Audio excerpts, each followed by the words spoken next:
여러분 안녕하세요. 그동안 잘 지내셨나요? 음, 오늘은 그 지난 시간에 이어서 그러니까 CSS를 할 건데 HTML은 한번 다시 복습을 하셨죠? CSS는 HTML보다 조금 기능이 좀 많고 복잡하고 또 레이아웃 잡는 게 쉽지는 않습니다. 그래서 이제 오늘 하루를 한다고 해서 이게 해결되는 건 아니고요. 나중에 시간 날 때마다 HTML에다가 그 스타일을 입혀서 연습하는 것을 계속 반복적으로 하셔야 됩니다. 우선은 이제 CSS3에 대해서 저희가 이제 역사라든지 왜 이걸 써야 되는지에 대해서 잠깐 살펴보고요. 그 다음에 본격적으로 이제 저희가 이제 이러닝에서 배웠던 내용들을 간단하게 복습을 한번 해볼 겁니다. 복습을 하고, 그 다음에 첫 번째 시간하고 두 번째 시간은 복습을 하고요. 이제 세 번째 시간에 이 CSS나 HTML을 가지고 뭘 만들 수 있는지 간단하게 이제 저희가 프로젝트를 진행할 거예요. 근데 그 프로젝트를 진행을 하면서 다 완성은 할 수는 없고 과정만 보여드릴 거고 이제 디버깅 하는 거라든지 예를 들어서 내가 색깔을 바꾼다든지 레이아웃을 잡을 때 어느 부분을 잡아야 되는지를 잘 이해하지 못하거든요. 그런 부분들을 이제 자세하게 한번 설명을 해보겠습니다. 저희가 이제 PDF를 제공해 드렸는데 PDF를 한번 열어보시면 첫 번째 장을 한번 넘겨볼게요. 첫 번째 CSS 소개를 한번 봐주세요. CSS는 여러분도 아시는 것처럼 캐스케이딩 스타일 시트의 약자예요. 그러니까 홈페이지를 좀 더 다양하고 그러니까 새로운 효과를 표현하기 위해서 만들어 놓은 그런 문서인데 웹페이지를 표현하기 위한 스타일 규칙을 모아놓은 문서 이렇게 정의를 했습니다. 그래서 웹브라우저별로다가 CSS3를 지원하는 테스트 사이트가 있는데 http css3test.com 이 사이트에 가서 여러분이 테스트를 해보시면은 편하게 이제 이용하실 수가 있다는 거죠. 그리고 이제 CSS가 처음 등장하게 된 배경은 레벨 1부터 시작해서 지금 레벨 3까지 와 있습니다. 1996년에 W3C에서 표준으로 발표를 하기 시작했는데 처음에는 이제 기능이 그렇게 많지는 않았죠. 그리고 HTML에 종속되어 있는 그런 상황으로 이제 우리가 CSS를 사용했었는데 그게 이제 좀 더 발전하고 발전하다 보니까 HTML하고 CSS를 같이 붙여 사용하는 것은 나중에 유지보수할 때 고치기가 불편하다. 이런 단점들이 발생을 한 거예요. 그래서 지금은 이제 레벨 3에서는 가급적이면 HTML과 CSS를 분리를 해서 별개로 작성을 하자. 그럼 디자이너는 CSS의 디자인을 따로 작성을 하고 기본적인 틀인 HTML을 만든 다음에 CSS를 붙여가지고 완성된 폼을 만들어주는 거죠. 현재 레벨 3, 즉 CSS3가 지금 현재도 개발 중에 있습니다. 아직까지 완성된 단계는 아니고요. 웹표준이 아직 그러니까 마무리가 된 상태가 아니기 때문에 계속적으로 연구하고 발전하고 있는 상황이에요. 그리고 W3C에서 CSS 정보를 제공을 해주는데 역시 요 밑에 있는 공식 사이트에 가시면 사용하는 방법이라든지 그 다음에 명령어라든지 이런 것들을 확인하실 수가 있어요. 자, 항상 많이 들었던 얘기인데 한번 그래도 정리를 해볼게요. HTML 웹문서를 구성하는 세 가지 요소가 있어요. HTML, CSS, 자바스크립트. 저희가 두 번째 단계 CSS까지 왔는데 기본적인 구조, 즉 지난번에 우리가 HTML 만들었을 때는 이 모양 자체가 그렇게 예쁘지가 않았거든요. 틀은 만들어졌지만 거기에 예쁜 기능을, 그러니까 디자인을 입혀서 모양을 만든다는 그런 작업들은 하지 못했었는데 이번 시간에 그 웹페이지에다가 디자인을 입히는 작업을 한번 해볼 거예요. 그리고 다음 시간에는 자바스크립트를 이용해서 이 만들었던 HTML이 움직일 수 있게끔 한번 해보겠습니다. 자, 우선 HTML하고 CSS 관계를 살펴볼게요.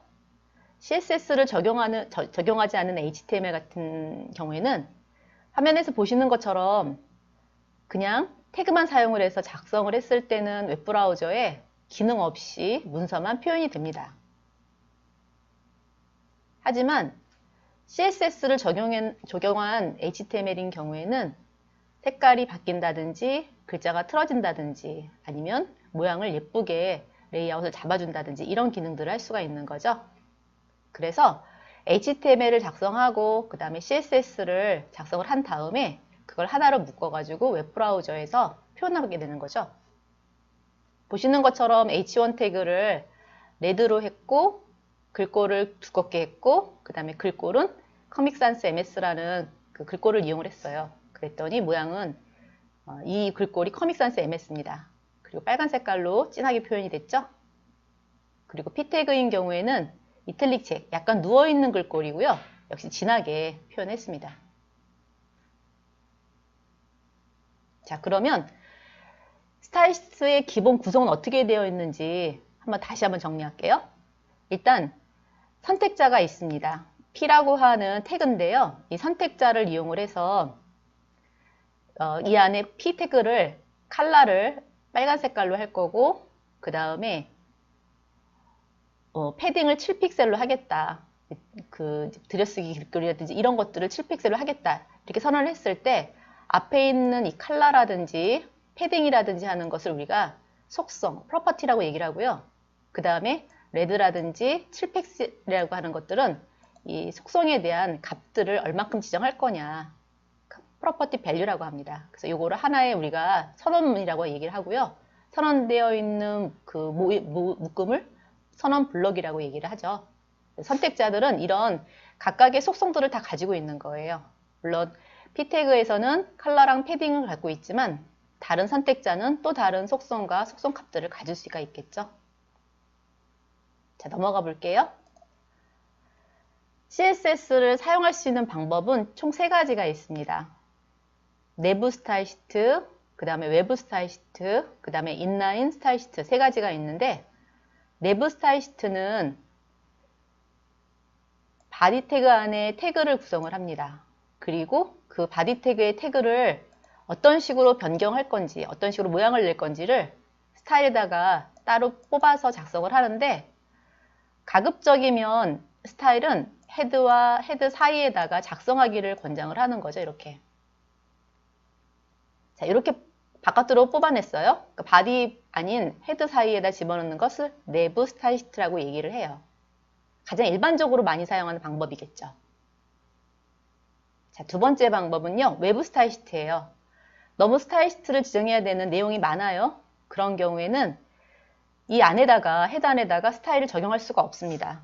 적용할 수는 있지만 너무 양이 많으니까 차라리 style.css라는 파일 하나 만들고 거기에다가 스타일을 정의를 한 다음에 링크 걸어 사용하겠다 이런 뜻이겠죠. 작업하는 타입은 텍스트 형태로 할 거고 CSS를 하겠다 이런 뜻이 되는 거예요. 역시 많이 쓰는 방식 중에 하나예요. 그리고 이제 style.css를 바깥으로 빼냈겠죠. 자, 3번째 방법을 볼게요. 3번째 방법은 인라인 스타일 시트예요. 직접 바디 태그 안에다가 스타일을 입혀서 사용하는 방법인데 예전에 CSS 레벨 1에서 많이 사용했던 방법이죠. 지금도 사용하고는 있습니다. 그리고 인라인 스타일 시트를 사용할 경우에는 그 위에 있는 내부 스타일 시트나 외부 스타일 시트보다도 우선순위가 가장 높습니다. 그래서 이렇게 그 하나의 태그만 어떤 스타일을 적용시켜주고 싶다. 그럴 경우에는 인라인 스타일 시트를 사용을 하시면 되겠죠. 자, 그래서 3가지 방법은 가장 많이 사용하는데 다음 페이지를 한번 볼게요. 자, 임포트하는 방법도 있어요. 여러분 동영상 강의에 보시면 아마도 이거 보신 것 같은데 임포트라는 게 있죠. 이 임포트는 뭐냐면 링크를 사용할 경우에는 스타일 시트를 하나만 연결할 수가 있잖아요. 그런데 임포트를 사용을 하게 되면은 하나가 아니라 스타일 시트를 여러 개를 만들어서 이렇게 골뱅이를 표시하고 임포트 URL 또 줄 바꿔서 골뱅이 임포트 URL 해서 여러 개의 스타일 시트를 가져다가 사용하실 수 있습니다. 근데 이제 이런 방법은 그렇게 권장하지 않는 방법이에요. 왜냐하면 이 임포트를 여러 개 사용하게 되면 스타일 시트가 중복이 돼서 충돌나는 경우가 발생하기 때문에 가능하면 임포트는 사용하지 않고 하나의 스타일 시트를 만들어서 링크를 사용한다든지 아니면 내부 스타일 시트를 사용을 해서 사용한다든지 하는 이런 방식을 더 선호하겠죠. 자, 그래서 보시긴 하겠지만 그렇게 많이 보실 일은 없을 것 같긴 해요. 자, 그러면 이제 한번 임포트를 이용해서 스타일시트를 한번 불러오는 걸 해볼까요? 예, 간단하니까 한번 해보죠. 자, 일단 이클립스를 잠깐만 들어가 보겠습니다. 자, 지난 시간에 저희가 이클립스를 설치를 하고 그 다음에 HTML 했었죠. 이번에도 똑같은 방법으로 이클립스를 설치를 하고 그 다음에 CSS를 한번 실행을 한번 해보겠습니다. 이클립스를 설치하기 전에는 반드시 JDK, 자바 프로그램을 먼저 설치하시고요. 그 다음에 이클립스 설치하시면 무난하게 사용하실 수 있습니다. 자, 프로젝트를 하나 만들 건데요. 혹시 프로젝트 기억이 안 나시면 이렇게 하시면 돼요. 자, 현재 우리가 지금 쓰고 있는 게 윈도우를 한번 열어볼게요. 윈도우를 선택하시고 퍼스펙티브에 오픈 퍼스펙티브가 있어요. 그리고 아더를 한번 클릭해 볼게요. 아더를 클릭하시면 이런 화면이 나오죠. 아니면 윈도우의 퍼스펙티브에 오픈 퍼스펙티브의 아더. 자, 이 방법이 아니면 이클립스 오른쪽에서 세 번째 오픈 퍼스펙티브 아니면 뭐 세 번째 될지 두 번째가 될지 알 수는 없는데 이 오픈 퍼스펙티브가 있어요. 이거 클릭하셔도 돼요. 네, 클릭하신 다음에 열렸죠? 자, 그러면 여기에서 웹을 열어보세요.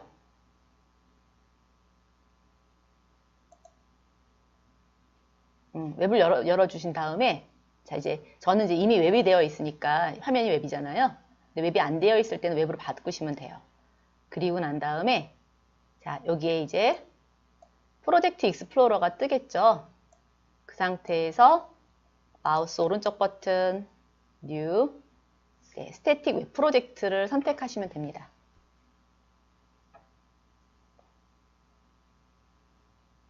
스태틱 웹 프로젝트. 혹시 스태틱 웹 프로젝트가 안 보일 수도 있죠. 그런 경우에는 아더를 클릭하시면 돼요.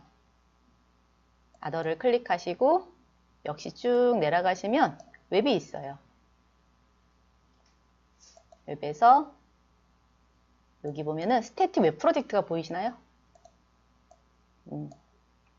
자, 안 되신 분 잠깐 찾아보시죠.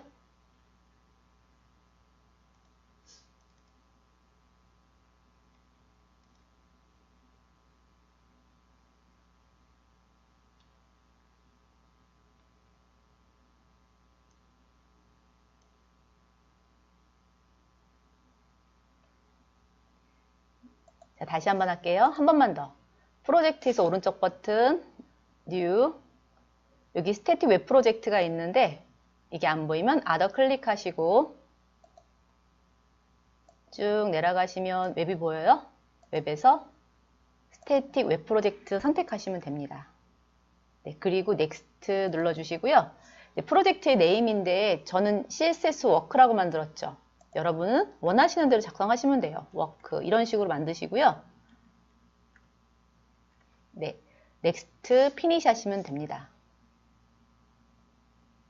되셨죠? 자, 그리고 이제 프로젝트를 오픈하게 되면 이런 식으로 자바스크립트 리소스와 웹 컨텐츠가 보일 거예요. 그러면 여기에다가 저희가 제공해드렸던 이제 소스 파일이 있을 거예요. 이미지 파일과 소스 파일이 있는데 그 이미지와 소스 파일 여기다가 넣어주시면 되겠죠. 이렇게 웹 컨텐츠에다 복사 붙여넣기 하시면 다 붙여넣기 하실 수가 있겠죠. 자, 다 복사했다 치고 일단 자, 첫 번째 걸로 한번 가볼게요.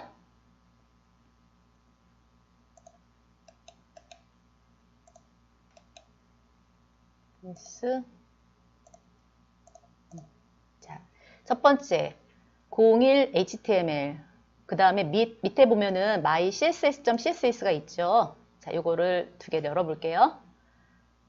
스타일 시트인데 스타일 시트는 그냥 만들 때 웹 프로젝트에서 오른쪽 버튼 누르신 다음에 new HTML은 HTML 파일 하시면 되고요. CSS는 그냥 파일을 만들어서 그냥 my css. 확장자 css까지 붙이시면 돼요. 자, 그렇게 해서 이제 두 개를 만들었는데 h1 태그의 컬러는 레드라고 작성을 하죠. 이렇게 컬러 콜론 컨트롤 스페이스 한번 눌러볼게요. 아니면 이렇게요. COL 컨트롤 스페이스, 컨트롤 키 누르고 스페이스. 그러면 속성들이 쭈루룩 나오죠. 이클립스에도 이렇게 속성 값들을 자동으로 볼 수 있는 기능들을 제공해 주고요.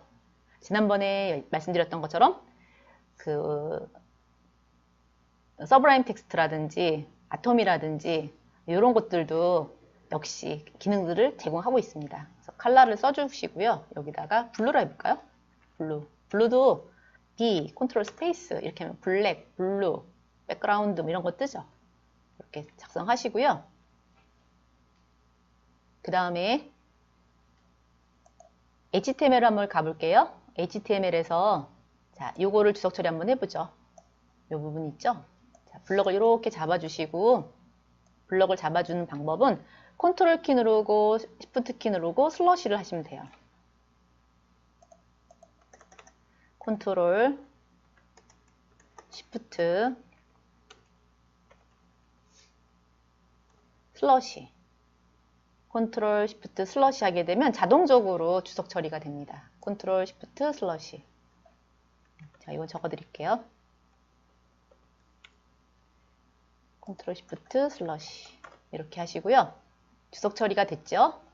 그러면 위에 있는 링크 주소를 한번 주석을 해제하겠습니다. 링크 주석을 해제를 하시고요. 그러면 링크 mycss.css라고 하는 스타일을 적용을 하게 되는 거예요. 헬로 월드에다가. 자, 실행을 한번 해볼게요. 1번에서 오른쪽 버튼 누른 다음에 오픈 위스 웹브라우저 클릭하면 이제 이렇게 헬로 월드라고 하는 글자가 파란색으로 나타났죠. 자, 됐고요. 자, 한 번 더 할게요. 링크를 주석을 다시 막아주시는 거죠. 컨트롤 시프트 슬러시 그리고 밑에 있는 주석을 풀어보겠습니다. 자, 같은 방법이에요. 같은 방법인데 임포트를 이용해서 작성을 한 거죠. 예, 역시 오픈위스 웹브라우저를 띄워주시면 결과는 똑같이 나와요. 자, 하지만 임포트는 가급적이면 안 쓴다고 얘기했었죠? 왜냐? 임포트를 여러 개 쓰다 보면은 기존에 이제 그 만들어 놓은 태그의 속성값들이 있을 텐데 그게 중복될 수가 있어요. 중복되면은 어디서 어떻게 잘못됐는지 찾기가 너무 힘든 거죠. 그래서 웬만하면은 링크나 그냥 내부 스타일리스트를 이용해 주시면 되겠죠. 자, 넘어갈게요. 자, 이제 선택자로 가보겠습니다. CSS는 거의 백과사전에 준하는 라이브러리가 엄청나게 많습니다. 그래서 요거를 이제 저희가 중요한 것만 정리를 해 갖고 왔어요. 기본적인 CSS 스타일인데 이 기본적인 CSS 스타일에 보면은 선택자라는 게 있어요. 선택자에는 전체 선택자, 별표를 붙이면 모든 태그들이 다 선택되는 거죠. 그 다음에 태그 타입 선택자, 태그명으로다가 속성을 주거나 또는 ID를 주거나 ID는 앞에다 샵을 붙이는 거 그 동영상을 들으셨으면 아실 거고 이거가 이해가 안 되면 조금 곤란하죠. ID는 샵을 붙이는 거고요. 클래스는 점을 붙여주는 경우가 클래스 선택자. 그 다음에 이제 속성 선택자라는 게 있는데 이게 약간 좀 생소하죠. 이따 한번 볼게요. 속성 선택자가 있고요. 그 다음에 이제 가상 클래스 선택자인데 가상 클래스 선택자는 마우스를 막 이동을 했을 때 글자 색깔이 바뀐다든지 뭐 글자가 커진다든지 이런 식으로 어떤 약간의 이벤트 같은 걸 주는 게 가상 클래스 선택자예요. 그 다음에 이제 후손 하위 선택자, 자식 선택자, 형제, 그 다음에 인접 형제 선택자, 그룹 선택자 이렇게 나눠지거든요. 첫 번째 거 한번 볼게요. 후손 선택자하고 자식 선택자인데 후손하고 자식하고 차이점은 후손은 자식, 손자, 증손자 이런 걸 후손이라고 얘기하고요. 자식 선택자는 정말 자식만, 손자랑 증손자는 해당이 안 되는 거죠.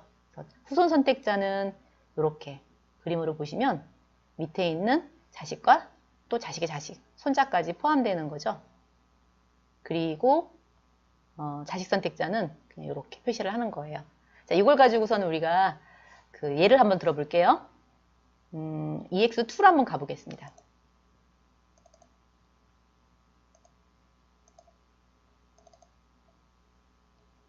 자, 다시 한번 정리할까요? 아이고. 여기에 보면은 그러니까 후손 선택자는 그냥 한 칸 띄워주는 게 후손 선택자고요. 자식 선택자는 꺽쇠가로를 해주는 거죠. 자, 그러면 헤더에서 H3는 후손이 되는 거고, 그 다음에 푸터의 꺽쇠는 자식만 해당이 되겠네요. 그러면 이제 헤더를 한번 살펴보겠습니다. 헤더에서 자식 선택자는 누구냐면, 후손 선택자는 H3, div, H3, 여기까지가 다 후손이 되겠죠. 레드니까 한번 실행을 한번 해볼게요.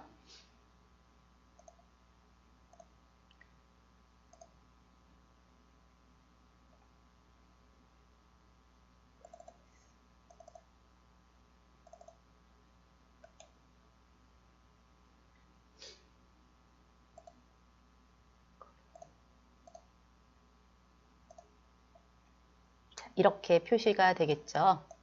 그래서 테스트 1하고 테스트 2는 똑같이 빨간 색깔이 나옵니다. 자, 그런데 푸터를 한번 보겠습니다. 푸터는 후손이 아니라 자식만 해당이 되죠. 자식 중에 H3만 해당이 되니까 21번째 라인에 들어있는 테스트 3만 해당 사항이 있는 거예요. 그래서 보면은 테스트 3만 파란 색깔이 되고 테스트 4는 여전히 검정 색깔로 나오겠죠. 그러니까 후손이기 때문에. 자, 이렇게 선택하는 게 후손 선택자인데요. 이 기능을 잘 이용하게 되면 코딩량을 굉장히 많이 줄일 수가 있대요. 익숙하지 않아서 그렇지 익숙해지면 그렇습니다. 자, 이제 세 번째를 가볼까요? 자, 이번에는 인접 형제 선택자예요. 인접 형제 선택자를 한번 다시 가서 정리를 해보면 선택자하고 플러스 선택자를 붙여주는 게 인접 형제 선택자예요. 바로 옆에 있는 애만 선택하는 거고요. 그 다음에 형제 선택자는 자기 형제들 전체 그런 것들은 표시할 때는 언더라인을 표시하겠죠. 그래서 이것도 역시 한번 분석을 한번 해볼까요? 자, 3번으로 한번 가보겠습니다. 3번.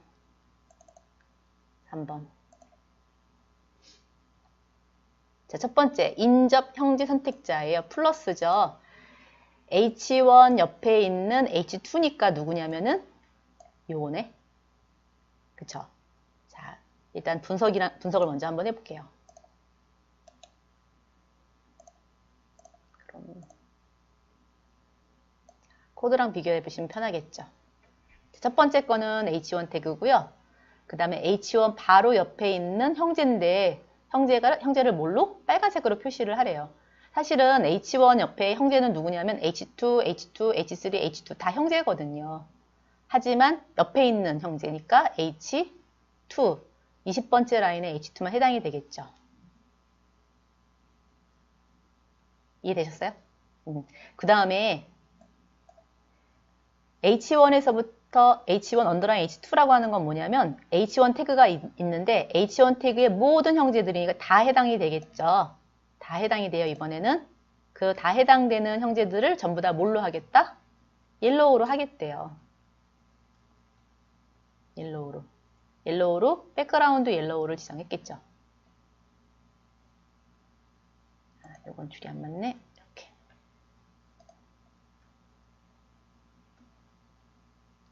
자, H1 옆에 있는 H2 형제예요. 그러면은 얘는 왜 이 헬로우, 그러니까 have a nice day 요거 끝에서 두 번째 거는 왜 색깔이 안 바뀔까요? H2가 아니라 H3잖아요. 그러니까 안 바뀌겠죠. 됐고, 그 다음에 이제 13번째 라인 볼게요. H1 옆에 있는 H2 형제들이에요. 호버인데요. 마우스가 올라갈 때마다 글자 색깔을 파란색으로 바꾸겠대요. 자, 한번 가볼게요. 형제들. 파란색, 건너뛰고, 파란색. 자, 이해되셨나요? H1 바로 옆에 있는 H2 형제. 빨간색으로 바뀌었고, H1 옆에 있는 H2 형제들. 전부 다 노란색으로 바꿨고, H1 옆에 있는 H2 형제들. 갈 때마다 색깔을 파란 색깔로 바꿔주겠다. 자, 이게 우리가 인접 형제 선택자입니다. 역시 이 기능을 이용을 하게 되면 코딩량을 상당히 많이 줄일 수가 있어요. 자, 네 번째 걸로 가보겠습니다. 네 번째 거는 속성 선택자인데요. 속성 선택자는 A 태그에서 타겟이 브랭크인 것.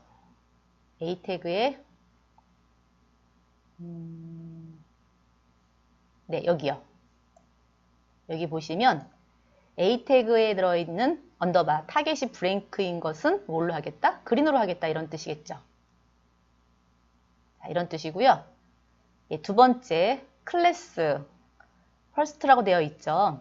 클래스가 있는데 클래스에 퍼스트가 포함되어 있는 이거죠. 예, 빨간 색깔 레드로 하겠다는 얘기고 그 다음에 인풋의 타입 텍스트는 18번째에 있는 텍스트가 되겠죠. 그리고 또 뭐가 있냐면 비밀번호도 마찬가지예요. 자, 요거는 폭을 얼마로 주겠대요? 즉 18번째랑 19번째가 보이시죠? 네, 요 두 개는 폭을 100픽셀로 할 거고 그 다음에 마진 바텀 그 여백을 밑에 여백을 10픽셀 정도 주겠대요. 그리고 백그라운드 색깔은 이걸로 지정하겠다는 얘기죠. 그리고 버튼의 색깔은 화이트로 할 거고 약간 두껍게 할 거고 배경 색깔 이렇게 지정하겠다는 거죠. 굉장히 간단해요. 한번 확인 한번 해보겠습니다. 자, 이렇게요. 제가 설명해드린 대로 로그인 화면이라고 하는 것은 퍼스트 테스트 첫 번째 퍼스트가 들어가 있는 클래스의 색깔을 빨간 색깔로 하겠다. 그 다음에 인풋 타입의 텍스트는 색깔을 약간 이제 회색깔이네. 그레이 색깔이죠. 그레이 색깔로다가 표시를 할 거고 그리고 로그인은 어떻게 하겠다? 버튼이죠. 버튼은 글자 색깔을 화이트로 하겠대요. 그 다음 백그라운드는 이거 샵 000 검정 색깔이죠. 검정 바탕에 하얀색 글자로 하겠다 이런 뜻이죠. 이런 식으로 우리가 아이디와 비밀번호 입력하는 그런 창을 만들었어요. 요거는 아마 동영상에서 못 봤을 것 같아서 제가 한번 갖고 와봤습니다.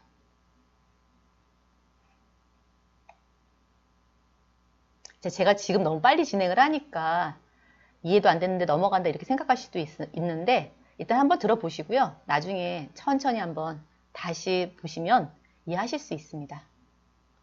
간단하게 만들었어요. 자, 이제 세 번째 거 다음 걸로 가볼게요. 자, 이제 가상 선택자예요. 가상 선택자는 마우스를 움직일 때마다 어떤 이벤트처럼 그런 기능을 나타나게 한다고 했었죠. 자, 예제 5번은 이런 거예요. 마우스를 여행하고 싶은 나라에다가 올릴 때 색깔이 바뀌는 겁니다. 바뀌는 건데요. 어떤 걸 이용했냐면 이렇게 태그명 다음에 콜론을 붙이고 가상의 요소명을 붙여주는 거죠. 가상의 요소명, 그 다음에 속성의 값들을 넣어주는 건데요. 5번을 한번 가볼게요. 5번을 가시면 여기 한번 조금 복습을 이제 집에서 공부를 하셨으니까 간단히 설명을 한번 해볼게요. H1 태그예요. 백그라운드 컬러. 예, 그레이 색깔로다가 선을 그릴 거고요. 그 다음에 여기 샵. 제가 아까 샵은 뭐라 그랬죠? 요거 이해 안 되면 안 된다고 제가 말씀드렸죠. 샵은 ID. 점은 클래스. 그러니까 여기 OL 태그 중에서 ID가 COUN인 것을 찾겠죠. 그러면은 OL, ID, COUN이니까 15번째 라인이 해당이 되겠죠. 자, 그 안에 들어있는 한 칸 띄었어요. 한 칸 띄면 무슨 뜻? 자식, 자손. 아니, 자식, 후손. 어떤 거? 한 칸 띄었으니까 후손이 되겠죠. 네, 후손이에요. 후손이니까 뭐 후손이 없네. 자식밖에 없네. 어쨌든 li 태그가 ol의 자식 태그, 즉 후손 태그인데 요거를 블랙으로 하겠대요. 글자 색깔을. 그리고 밑에 내려왔죠? 역시 OL의 CO에는 li 호보를 오렌지 색깔로 하고 약간 두꺼운 색깔로 표시를 하겠답니다. 그러니까 밑에 있는 여행하고 싶은 섬, 여기는 해당 사항이 없고요. 위에 있는 요 CO에만 해당 사항이 있겠죠. 자, 실행을 한번 해볼게요. 자, 그러면 실행을 해보면 마우스 살짝 옮겨놔보세요. 이렇게. 움직이는 거 보이시죠? 자, 그러면 여러분이 한번 해보시겠어요? 여행하고 싶은 섬이 있는데 아무 이벤트가 일어나지 않아요. 위에처럼 이렇게 호보 기능을 넣고 싶은데 색깔은 뭘로 하고 싶으냐면 빨간 색깔로 넣고 싶어요. 마우스로 움직일 때마다 제주도, 하와이, 오키나와, 발리 요게 이렇게 색깔이 좀 바뀌었으면 좋겠다. 어떻게 하면 될까요? 그럼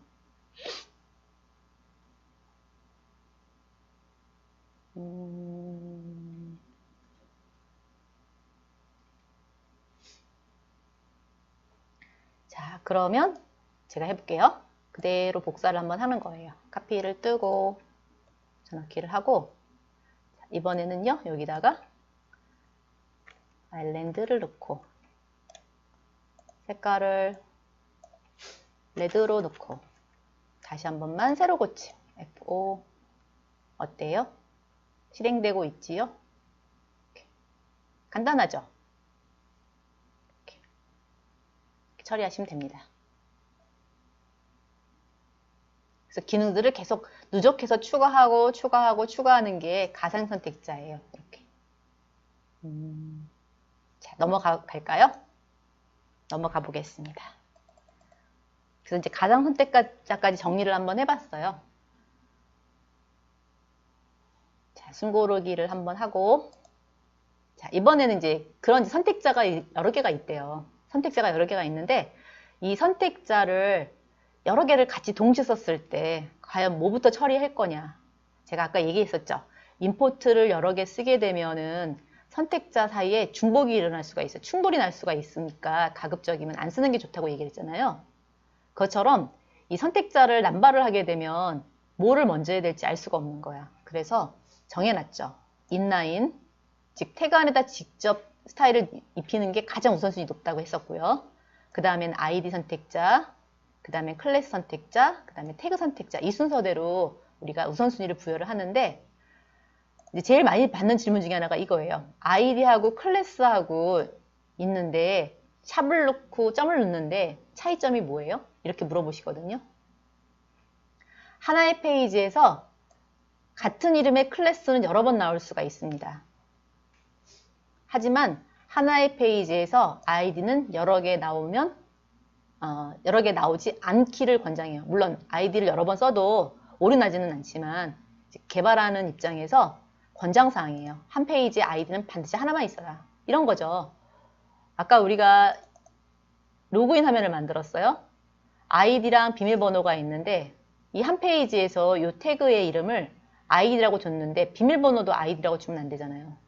아이디랑 비밀번호는 따로따로 주고 싶어요. 이럴 때는 아이디 선택자를 쓰시는 거고요. 하지만 이 입력창 같은 경우에 똑같은 스타일을 적용하고 싶어요. 그럴 경우에 같은 스타일 적용하고 싶다 그러면 똑같이 스타일을 뭐 A라고 주고 그러니까 클래스는 A 이런 식으로 아이디하고 비밀번호에게 줄 수 있겠죠. 그렇게 할 때는 우리가 클래스 선택자를 이용을 하는 거죠. 자, 예제를 한번 볼게요. 6번을 한번 열어볼까요? 6번을 열어보면은 한번 정리를 해놓기는 했는데 여기에 이제 첫 번째는 태그 요소 선택자고요. 그 다음에 클래스 선택자고요. 그 다음에 아이디 선택자입니다. 자, 일단 우선은 이렇게 한번 해볼게요. 헷갈리니까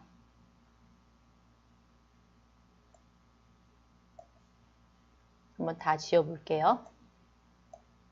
싹 다 지워주시고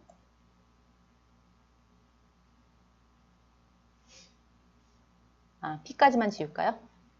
P까지만 지우고요. 그 다음에 저장하고 한번 실행을 한번 해보겠습니다.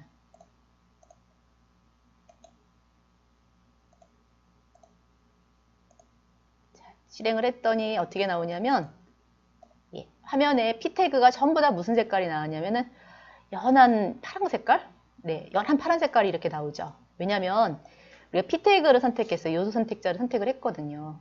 그쵸?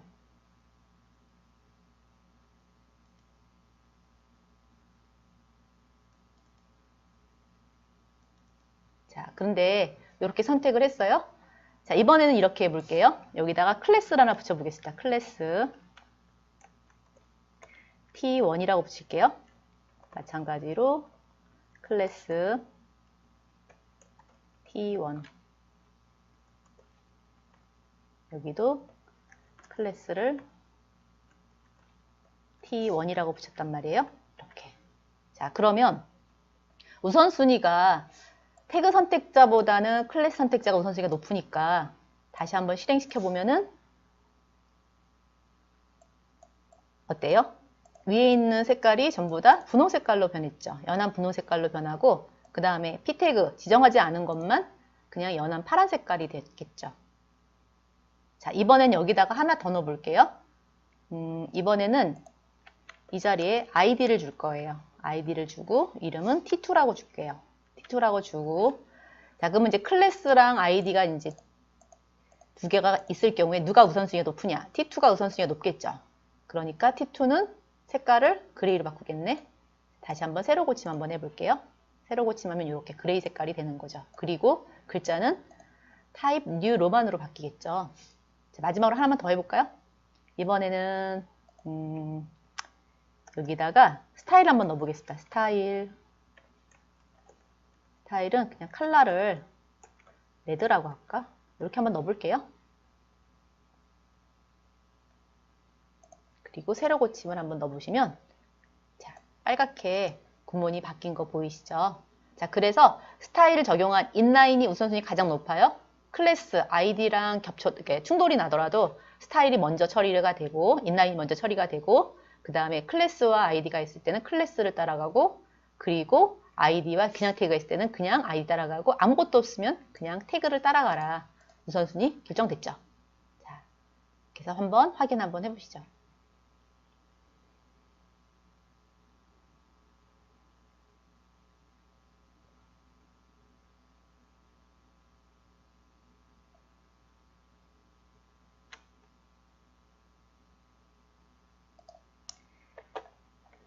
다 보셨으면 넘어갈게요. 자, 이번에는 주요 스타일 속성입니다.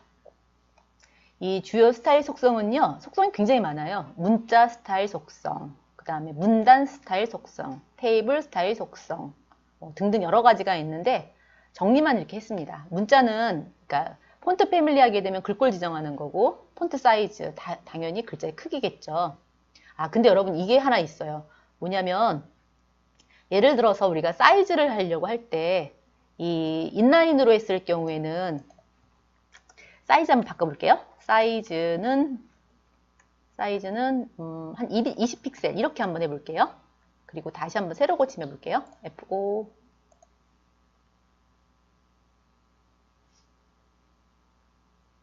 폰트 사이즈 20픽셀 폰트 사이즈 20픽셀. 자, 글자가 바뀌는 거 보이시죠? 그래서 지금처럼 폰트 사이즈가 인라인으로 작성을 해서 바뀌는 경우도 이렇게 바뀔 수도 있고요. 그러니까 인라인으로 했을 때도 폰트 사이즈고 그 다음에 그 내부 스타일이나 외부 스타일로 했을 때도 폰트 사이즈가 들어가야 되잖아요. 하지만 가끔 이런 경우가 있죠. 태그 안에서 쓰는 그 크기가 있어요. 가령 태그에 여기는 적용이 되진 않지만 뭐 예를 들어 사이즈가 있어요. 이렇게요. 사이즈가 10 뭐 이런 식으로 태그가 제공해주는 태그들이 그러니까 속성들이 있을 수 있거든요. 그럴 경우에는 그 태그들이 제공해주는 속성과 스타일리스트가 적용하는 속성의 이름하고 다를 수가 있다는 거는 우리가 알고 계셔야 된다는 거죠. 비교는 제가 지금 하기가 좀 힘든데 예를 들어 테이블 같은 경우에도 테이블 위스가 있는데 그 스타일리스트에서는 뭐 좀 다르게 사용한다든지 이럴 수가 있으니까 그거는 이제 좀 감안하시고 사용하시면 됩니다. 자, 그리고 이제 폰트 스타일, 기울임꼴, 그 다음에 폰트 웨이트는 아시죠? 글자 굵기, 그 다음에 대소문자를 표시할 때 밸리엔트, 그 다음에 줄간격 표시할 때 라인 하이트 이렇게, 그 다음 폰트. 한꺼번에 내가 어떤 속성들을 기술하고 싶다 그럴 때 폰트 쓰시면 되고요. 이런 모양이 나올 수가 있겠죠. 이거 좀 이따 확인할게요. 자, 문단 스타일이에요. 문단 스타일은 자, 오른쪽에 이미지 보이시나요? 데코레이션, 텍스트 데코레이션은요. 보통에 우리가 글자를 쓰게 되면 밑에 밑줄을 넣을 수도 있고 밑줄을 안 넣을 수도 있거든요. 그럴 때 밑줄을 안 넣고 싶다. 넌 그 다음에 넣고 싶다. 그 다음에 뭐 취소선 같은 거 넣고 싶다. 오버라인 이런 것들을 지정할 수가 있고요. 그 다음에 글자를 정렬할 때 아주 많이 쓰는 거죠. 오른쪽 정렬할 거냐 왼쪽 정렬할 거냐 가운데 정렬할 거냐 할 때 네, 쓰는데 제가 아까 말씀드렸던 거 이거예요. 예전에는 우리가 태그에다가 가운데 정렬을 했어요. 그래서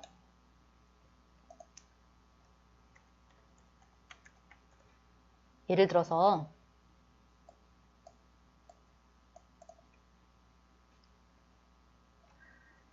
HR 태그가 있어요. HR 태그가 있으면 HR 태그에 뭐 폭을 갖다가 그 위치를 align center 자 이런 식으로 지정을 했었거든요.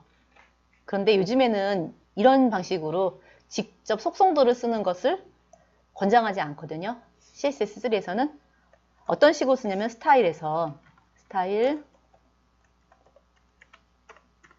여기서 HR 태그를 가운데 정렬하겠다. 이럴 때 얼라인이 아니라는 거죠. 이럴 때 텍스트 얼라인 센터 이런 식으로 작성을 하라는 얘기고요. 그리고 HR 태그를 쓰게 되면 요 적용한 기능이 HR 태그에 먹히는 거죠. 그래서 요 이름과 요 이름이 다를 수 있다라고 제가 말씀드렸던 게 이런 뜻이었었거든요. 예를 들자면 그렇다는 거죠. 자, 그리고 그 다음에 대소문자를 변경할 수도 있고 글자 간격을 조절할 수 있습니다. 그 다음에 문자와 수직 간의 수직을 정렬을 조절할 수 있고요. 줄바꿈에 대한 설정을 할 수가 있습니다. 오른쪽에 첫 번째 같은 경우에는 직접 실행하면 되겠다. 트랜스폼 요거네. 네, 대소문자를 변경하는 거죠. 그 다음에 텍스트 라인 오른쪽에 정렬해 주는 거, 그 다음에 선 그려주는 거, 글자 뭐 들여쓰기 기능이라든지, 그 다음에 장평이라고 그러죠. 아니 장평, 네 장평. 그 다음에 또는 뭐 위치를 지정해 주는 것도 쓸 수가 있습니다. 자, 이번엔 테두리 스타일이에요. 박스를 사용했을 때 텍스트에 선의 굵기를 지정할 수가 있거든요. 그래서 보더 위스는 선의 굵기를 지정하는 거고 스타일 어떤 식으로 할 거냐, 솔리드로 만들 거냐, 도트로 만들 거냐, 대쉬로 만들 거냐 이렇게 지정할 수 있고요. 색상은 뭘로 지정할 거냐, 테두리 스타일을 지정할 수 있습니다. 그리고 리스트 스타일이에요.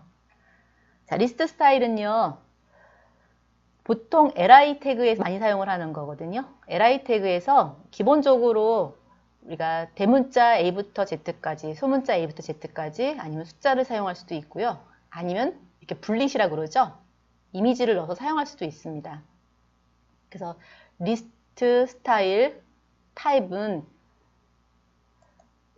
디스크, 서클, 스퀘어, 그 다음에 뭐 데시멀, 숫자로 다 표현할 수 있고 그 소문자로 할 수도 있고 어퍼, 알파, 대문자로 할 수도 있고 로마체로 할 수도 있고 여러 가지가 있습니다. 그다음에 이미지로 이용해서 분릿을 넣을 수 있었죠. 이렇게 이미지를 넣어서 분릿을 넣을 수 있었고요. 그 다음에 분릿을 어디다 넣을 거냐, 글자 밖에 넣을 거냐, 안에 넣을 거냐 지정할 수가 있고요. 스타일들을 한꺼번에 줄여서 전체적으로 리스트 스타일 타입, 이미지 포지션을 한 번에 리스트 스타일에다 집어넣어서 작성할 수도 있습니다. 자, 하나만 더요. 배경 스타일 속성이에요. 배경 스타일 속성은 백그라운드 배경 색깔을 뭘로 할 거냐, 배경 색깔을 어떤 색상으로 할 거냐, 또는 뭐 이미지를 넣을 거냐, 아니면 그 배경 색상이 작을 경우에 그거를 계속 반복적으로 해서 바탕을 갖다 넓게 펼쳐지게끔 만들겠다 그럴 땐 리피트 사용하시면 되고요. 배경 이미지를 어디다 지정할 거냐, 포지션의 위치를 잡아줄 수 있습니다. 그 다음에 화면을 스크롤할 때 배경 이미지는 어떻게 동작할 거냐, 같이 올라갈 거냐, 그 자리에 있을 거냐, 뭐 스크롤 생길 거냐 이렇게 지정해 주는 거겠죠. 자, 일단 여기까지 한번 테스트 해볼게요. 11번까지. 자, 7번 할 차례죠. 7번. 자, 폰트예요. 밸리언트, 스몰 캡스, 대문자로 하는데 쬐끄만 대문자가 되는 거고요. 그 다음에 약간 기울어짐 체, 그 다음에 글꼴은 커믹산스 MS라는 글꼴이 있어요. 우리처럼 뭐 굴림체, 궁서체, 도둠체 이런 것처럼 커믹산스 MS라는 영문 글꼴이 있고요. 약간 진하게 하겠다 이런 뜻이겠죠. 7번 한번 가볼게요.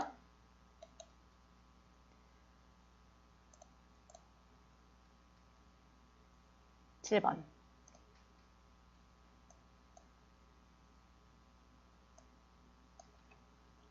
자, 첫 번째는 기본 타입이고요. 두 번째는 이 기본 타입을 대문자로 바꿨는데 대문자인데 조금 작은 대문자죠. 이렇게. 첫 번째는 큰데 나머지는 조금 작은 대문자가 되는 거고, 그 다음에 기울임체, 그 다음에 커믹산스 MS 글꼴, 그 다음에 약간 진하게 이런 뜻이 되는 거죠. 자, 8번 가볼까요? 8번.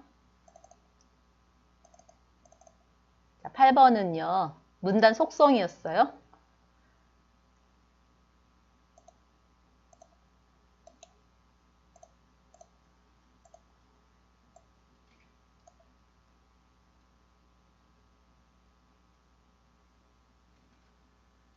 일단은 한번 그림하고 비교를 한번 해보시죠.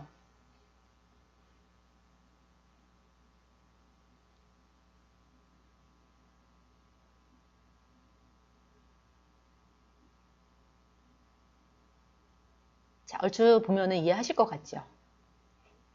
예를 들어서 14번에 텍스트 인덴트 하게 되면 들여쓰기, 50픽셀만큼 들여쓰겠다 이런 뜻이 되는 거고요. 그 다음에 레터 스페이싱, 10픽셀이라고 하는 것은 사이사이 간격을 10픽셀씩 주겠다 이런 뜻이겠죠. 넓게 펼쳐지게끔. 그 다음에 워드 스페이싱은요. 단어와 단어 사이에 간격을 이만큼 설정하겠다 이런 뜻이 되겠죠.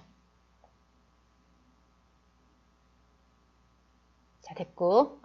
자, 이제 9번 가볼게요. 테두리 속성. 자, 테두리 속성인데요.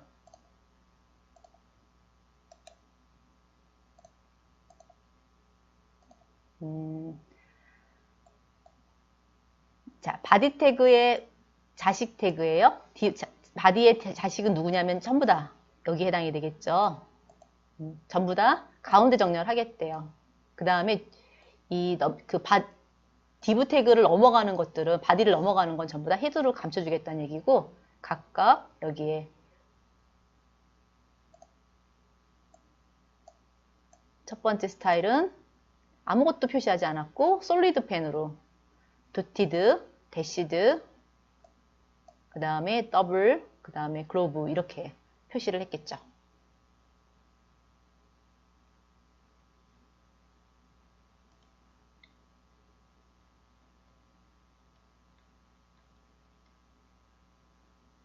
자, 또 한번 가요. 10번 갈게요. 10번 리스트 스타일인데요. 10번은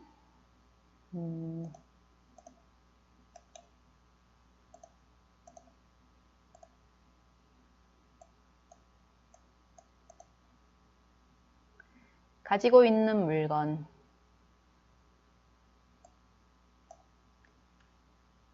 자, 기본적인 것은 시계, 가방, 핸드폰 전부 다 뭐로 되어 있어요? 서클로 되어 있죠. 잠깐 이렇게 먼저 하고 요거를 처리를 한번 해볼게요. 하고 자, 이렇게 표시가 됐겠죠? 그 다음에 가지고 싶은 물건은 어떻게 되어 있냐면 OL인데 어퍼 알파 대문자로 되어 있죠. 포지션은요. 안쪽으로 들어갔으니까 위에 거보단 어때요? 조금 들여쓰기처럼 되어 있어 보이죠? 그 다음에 이제 스타일의 이미지인데요. 이미지가 지금 icon.png를 넣어놨죠. 혹시 icon.png가 안 들어있네. 아, 제가 빼가지고 왔네. 여기다가 icon.png라고 하는 이미지를 집어넣고요. 그 이미지를 추가를 하면 되는데 제가 요거를 좀 빼갖고 왔나 보네요. 어쨌든 표시는 이렇게 하시면 됩니다. 그냥 다른 걸로 한번 해볼까요? cat2로 한번 해보겠습니다. cat2 png cat2 png 좀 크긴 하겠지만 그때 한번 새로 한번 해볼게요. 아이고야. 좀 이상하긴 하네요. 어쨌든 이런 식으로 집어넣어 주시면 됩니다. 지금은 없어서 아마 안 될 것 같은데요. 그래서 이미지 안에다가 아이콘.png 또는 뭐 다른 이미지를 넣어서 작성하시면 되겠죠. 자, 일단 여기까지만 하시고요. 잠깐 쉬었다가 이제 예제 11번 하고 그 다음에 다음 예제로 넘어가도록 하겠습니다. 잠깐 쉬었다 하겠습니다.